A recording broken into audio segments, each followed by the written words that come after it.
அவிசுவாசி மட்டும்தான் பாவம் செய்வான். ஏன்னா அவனுக்கு பாவம் என்ன என்று உணர்த்தப்படும் போதும் அந்த பாவம் என்னன்னு அவனும் உணர்த்தப்படுவான். ஒரு அவிசுவாசி, ஒரு ஹிந்து, ஒரு வேற இடத்துல இருக்கான், வேற புத்த மதம், அவனுக்கும் மனசாட்சி நிமித்த பாவம் என்னன்னு உணர்த்தப்படும். யாருக்குமே பாவம் என்னன்னு தெரியாம இருக்கிற கர்த்தர் அப்படிதான் உருவாக்கி இருக்காரு எவ்ரிபடி. ஆனா அந்த பாவம் என்று உணர்த்தப்படும் போதும் அதை தொடர்ந்து அவன் செய்வதற்கு காரணம் அவனுக்கு நம்பிக்கை வேறொன்றின் பேரில் இல்லை. ஆமென். அவனுடைய நம்பிக்கை இப்ப எப்படி சொல்லணும், உங்களுக்கு புரியுற மாதிரி தியாலஜி சொல்லணும் அப்படின்னா, ஏற்கனவே இதை நான் சொல்லியிருக்கேன்.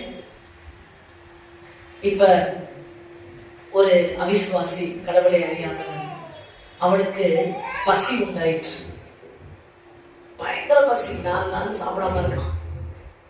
போகும்போது ஒருத்தவங்க கடையில வேலை பார்க்குறவன் என்ன பண்றான் அப்படின்னா, நிறைய எதையோ ஒன்று எடுத்து கீழே வச்சிருக்கான். அவன் ஏதோ வேலை பார்த்துட்டு இருக்கான். இவன் ஒரு அவிசுவாசி. இப்ப இவனுக்கு போய் அந்த சாப்பாடை எடுக்கிறதுக்கு முன்னாடி மனதில் குற்றப்படுகிறானா படலையா அப்படின்னா குற்றப்படுகிறான்.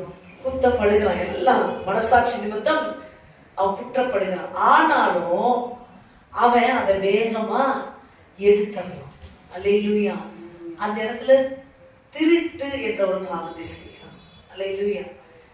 இதே விசுவாசி தன் முன்னாடி அந்த பசியின் மத்தியில சாப்பாடு இருந்தாலும், ஆண்டவர் சொன்னார் பார்த்தீங்களா, கல்லுகள் அப்பத்தை ஆக்க முடியும் சொல்லும் போது வசனத்தினால கூட பிழைப்பான்.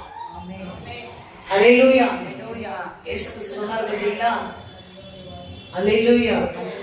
உடனே அந்த பிஸ்கட்டையோ அந்த சாப்பாடையும் எடுக்காம, ஆண்டவரே அல்லேலூயா எனக்கு ஆகாரம் கொடும், இந்த பாவம் நான் செய்யாதபடி தடுத்து போடும்.